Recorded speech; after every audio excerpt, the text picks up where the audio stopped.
두 번째 테마도 알아보도록 하겠습니다.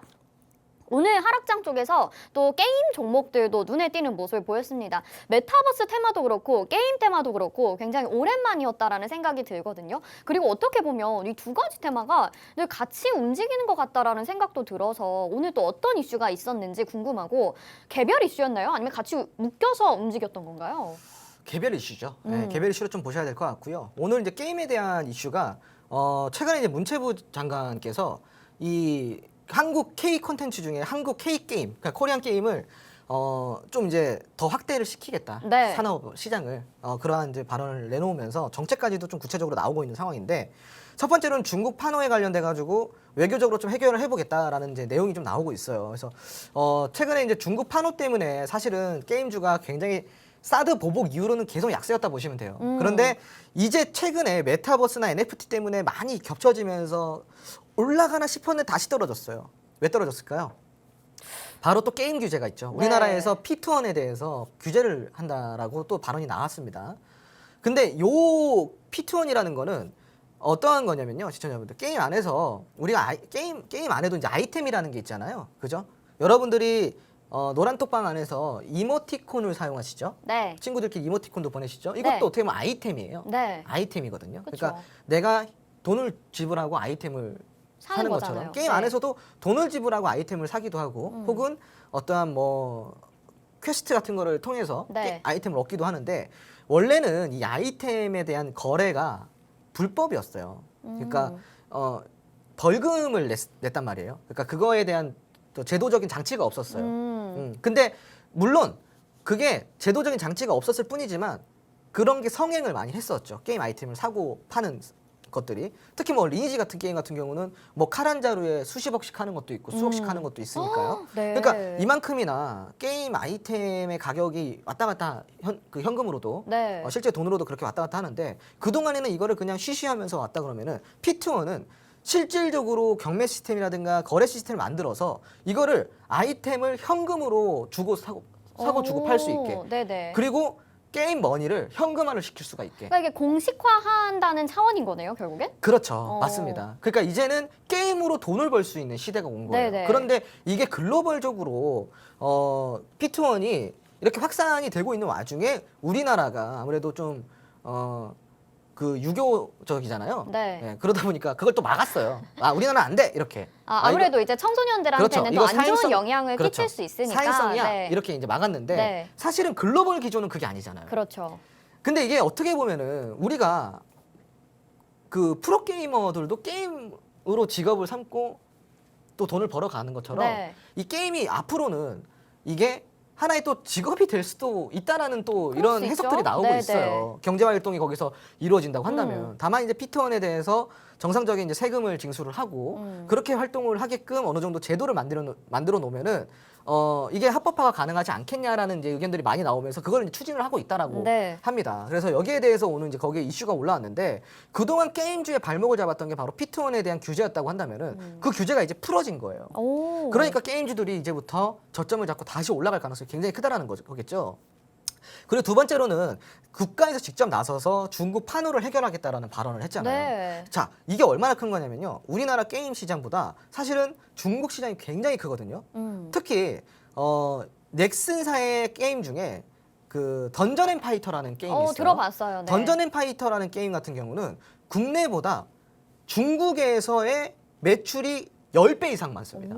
그러니까 그만큼이나 매출 차이가 커요. 네. 그래서 그런 매출적인 부분이 막혀 있는 상황이다 보니까 사실은 게임주들이 약세를 좀 많이 볼 수밖에 없었죠, 그동안. 자, 그런데 중국 판호가 해결되고요, 첫 번째로. 두 번째로 P2On이 해결이 된다고 한다면은 게임주들은 다시 날개를 달고 장기적 우상향을 보일 수 있다라는 의견을 좀 드릴 수가 있겠습니다. 그러니까 중장기적인 혹은 장기적인 관점에서 지금 게임주를 공략하면은 굉장히 큰 수익을 누릴 수 있을 거예요. 네, 좋습니다. 중국의 판호도 개방이 될 가능성이 있고 지금 플레이 투 언도 규제가 이제 좀 풀릴 가능성까지 멀리 내다본다면 있을 수 있을 것 같습니다. 오늘 게임주와 더불어서 뭐 엔터주들도 급등하는 모습을 보였는데, 이런 종목들 같은 경우에는요, 한 번 상승이 나타나게 되면 그래도 굉장히 빨리 또 급등을 계속 이어가잖아요. 그래서 좀 시장이 어렵기 때문에 때문에 많은 분들이 이 부분에 기대와 관심을 가지고 계실 것 같거든요.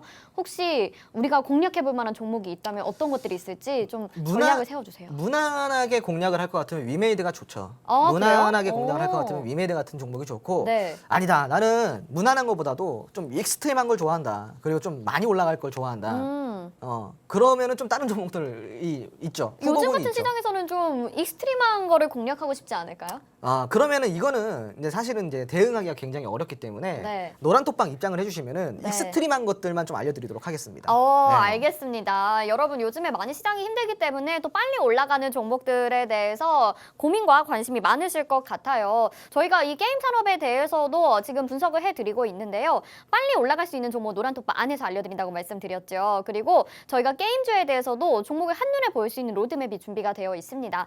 지금 제목 보시면 근데 메타버스 앞에서 살펴봤죠. 엔터와 게임과 웹툰까지 다 다룬 이 로드맵이거든요. 종목들이 굉장히 다양하고 여러분들이 공략해볼 만한 종목이 많습니다. 그리고 이 중에서 또 홍전 전문가님의 관심주, 익스트림한 종목 여기에 숨어 있을 수 있습니다. 이 자료도 받아보고 싶으신 분들은요. 노란톡방 안으로 들어오시면 될 것 같아요. 화면 하단에 QR코드 나가고 있고요. 스마트폰 카메라 켜시고 화면에 QR코드 비추시면 지금 바로 노란톡방으로 들어오실 수가 있습니다. 이 종목 로드맵도 한눈에 보실 수 있게 굉장히 간편하게 잘 만들어놨고 전문가님의 관심주도 확인하실 수 있고요. 또 게임주 같은 경우에는 정말 종목 잘 골라놓으면요. 아주 급등하는 양상을 보이기 때문에 여러분들 놓치지 마시고 꼭 가져가셨으면 좋겠거든요. 저희 방송에서도 도와드리고 있고 또 노란톡방 안에서도 추후 전략들 제시해 드릴 테니까 꼭 들어와 주시길 바라겠습니다.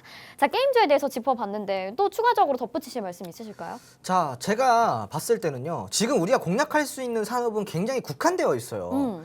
자, 오늘 제가 그 오프닝 때 시황 얘기를 해드렸지만 네. 지금은 대형주의 약세장입니다. 자, 그런데 사실은 좀 많이 바뀌었죠. 뭐가 바뀌었냐? 과거와 바뀐 점이 지금 많이 있어요. 첫 번째로 과거에는 경기도나 경기 침체다라고 한다면은 사람들이 어디로 몰려갔냐면은 우량주. 맞아요. 네, 우량주로 몰려갔어요. 왜냐하면 경기 방어적인 성격이 네. 크기 때문에. 네. 근데 지금은 그렇지가 않아요. 그러네요. 네. 오. 겪어봤어요. 네. 겪어본 거예요. 그 시장을. 그러니까. 절대 경기 방어가 안 된다라는 것을. 네. 겪어보니까 학습이 됐겠죠.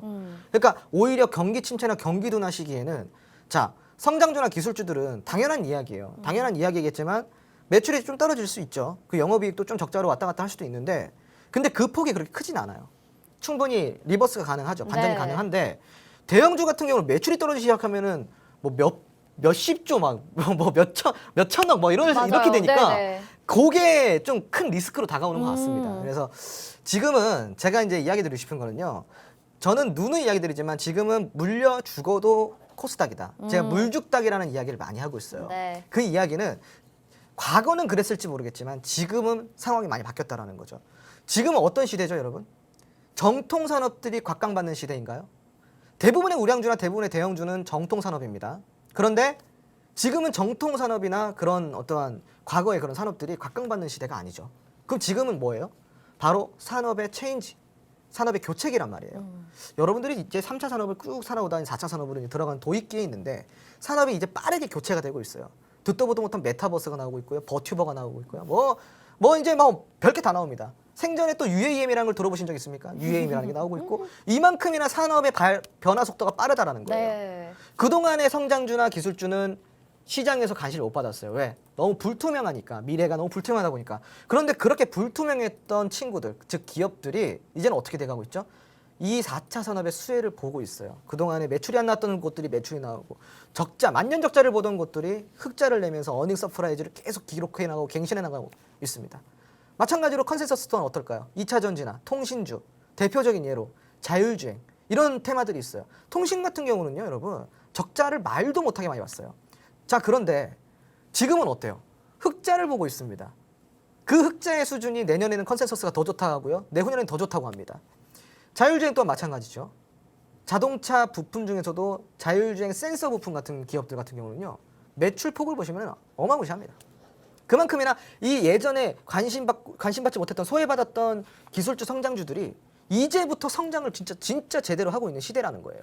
산업의 수혜를 받고 있는 거죠. 그게 바로 시대의 수혜죠. 지금 이 시대는 그런 성장주나 기술주들이 수혜를 받는 시대입니다. 경기가 나빠도 2차 전지는 잘 팔려요. 경기가 나빠도 자율주행주들은 잘 팔릴 겁니다. 왜요? 이 글로벌 경기, 즉 글로벌 시장에서요. 2차 전지는 필수품이고 자율주행도 필수적인 시대가 됐기 때문이죠. 그거 자체가 경기 방어가 되는 겁니다.